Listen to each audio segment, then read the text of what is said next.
Hello everybody, welcome back to my channel. Today I got another group of unknown little equal-ended pen knives here. I'm going to start with this guy up here. It's an advertising pocket knife that my grandfather wanted to sell for $1. It's the Bengston Holt Lumber Company out of Fresno, California. Boy, this is hard to get off. I looked this company up, and they still exist. Right now, they're the Holt Lumber Company, and from reading their history, they were the Bengston Holt Lumber Company till January 1st of 1961, because the original founders, Mr. Bengston and Mr. Holt, had passed away in 1960, and so they changed their name. So, you know, a little bit sad, but that sort of kind of dates this pocket knife. There was also mention of this Bengston Holt Lumber Company in a publication in 1936. So somewhere in that sort of big range of dates, this guy came out. So early 20th century, early 1900s, somewhere between, I don't think this doesn't seem like a 1930s knife to me. It seems like a 1950s or 60s pocket knife to me. It is pen knife, of course, as usual. Says USA there on the tang stamp. I'm sort of getting all oil all over it, but that's okay. And they're decent enough little knives. This is not, they're pen knives, so they're not a huge anything to write home about. That one does have no snap to it at all. But the advertising thing's cool, and that connection to history is pretty neat. I do like this cover. I've heard this type of thing described as cracked ice when somebody kind of described it once. I also have heard it described as marine pearl, also like a French pearl. So it's kind of just a yellow mother of pearl, imitation mother of pearl type of things with a few different names. It looks pretty. I believe it's celluloid, so it's, it could break down. What else? Just kind of a nostalgic callback to mid-century advertising, Fresno, California, on that guy. Then we have this one here that doesn't have much to distinguish it, other than it's got that same type. I've grouped all these guys into this kind of yellowish grouping.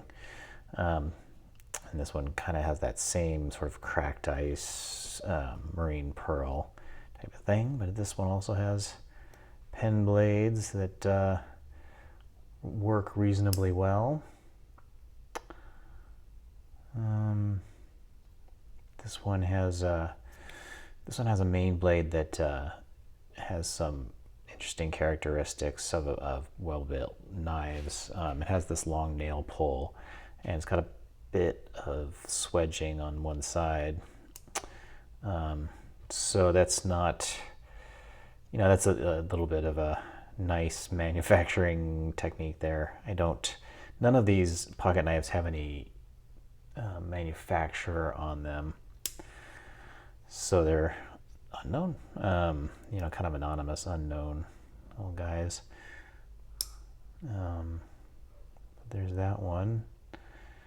So that one's a nice little guy. The blades on that one work a little bit better. I believe these are carbon steel blades.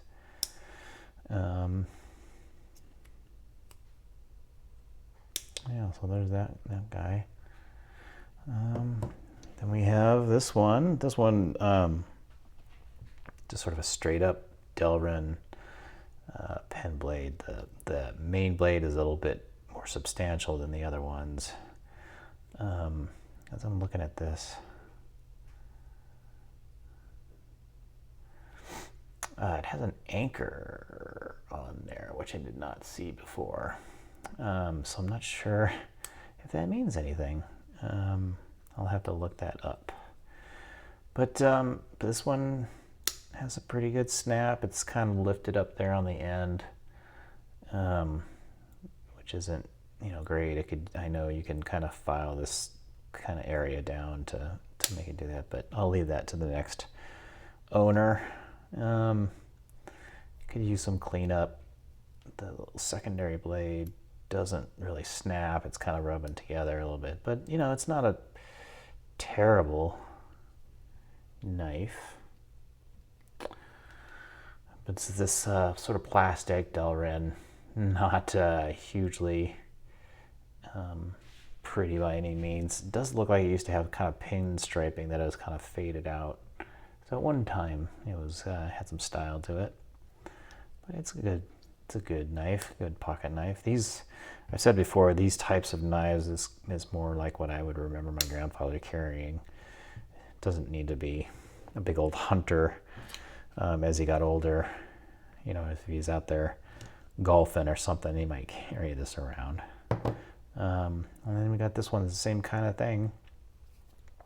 It does have a little bit of flair in it with this, I don't know what you would call it, sunset pattern or something, just kind of some orange mixed in with the yellow there. But the handle is plastic, Delrin type of thing. And it's got the two blades. This one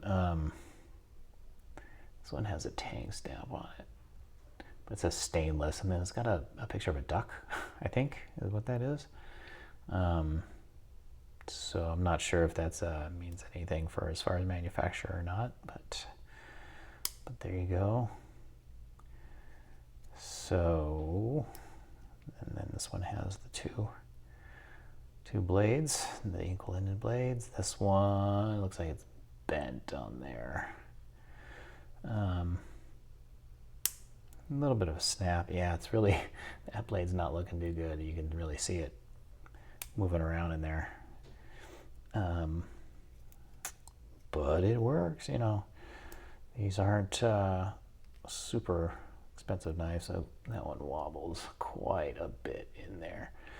So, these guys I get nostalgic on these kind of anonymous ones because, I just, I think of guys with suits at the lumber company in Central California walking around with these in their pockets as they're making their deals and plying their trade. So I could just see something like that, kind of a business/gentleman's set of little equal-ended pen knives here. So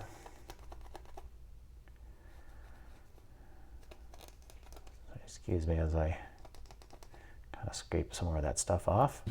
Yeah, so, usually like these guys, I don't think they're going to be worth much on their own. I tend to sell them as a lot, $5 for something like this. And stuff like this usually does sell. It'll sell for like $5, so I don't see a whole lot of crazy value in here. It's more nostalgia value than anything, just because it like a knife like this will remind me of my grandfather and his personality much more than, say, a automatic hunting knife from Schrade or something like that. Just because that was the time frame that I knew my grandfather. After he retired, and he kind of golfed a little bit, but not much, and that kind of stuff. So he didn't have a call for big old fancy knives or anything. So yeah. So anyways, that's that. Sorry, I'll kind of get it closer here so you guys can see a little bit better. It's still got some masking tape on it that I'll try to get off a little bit more, but but it's in pretty, I like the way the handle looks and everything in the advertising.